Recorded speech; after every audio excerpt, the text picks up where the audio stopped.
கோடைக்கால விடுமுறைக்கு பின்னர் சென்னை ஹைகோர்ட் பணிகள் திங்களன்று துவங்கின. சென்னை உயர்நீதிமன்றத்திற்கு கடந்த மே மாதம் கோடைக்கால விடுமுறை விடப்பட்டது.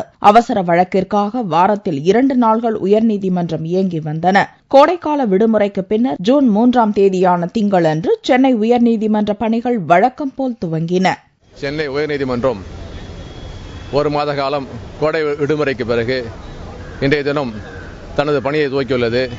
இந்த கோடை விடுமுறையானது பிரிட்டிஷ் காலத்திலிருந்து நீதிமன்றத்திற்கு அளிக்கப்பட்டு வருகின்றது. ஏனென்று சொன்னால் வழக்கறிஞர் பணியானது மற்ற பணிகளைப் போல இல்லாமல் மன அழுத்தமும் பணிச்சுமையும் கொண்ட ஒரு பணியாகும். இதற்கு விடுமுறை என்பது மிக அவசியமாகும். அந்த அடிப்படையிலே விடுமுறை வழங்கப்பட்டு இன்றைய தினம் நீதிமன்றம் தனது பணியை துவக்கியுள்ளது. உயர்நீதிமன்ற பணிகள் துவங்கியதை அடுத்து தேமுதிக எம்எல்ஏக்கள் 6 பேர் மீதான சஸ்பெண்ட், தமிழக அரசு தொடர்ந்த அவதூறு வழக்கு உள்ளிட்ட பல்வேறு வழக்குகளின் விசாரணை மற்றும் தீர்ப்புகள் அடுத்தடுத்து வெளியாக உள்ளன. சென்னை உயர்நீதிமன்றத்திற்கு கோடைக்கால விடுமுறை விடக்கூடாது என்ற பொதுநல வழக்கிலும் விரைவில் தீர்ப்பு வெளியாக உள்ளது.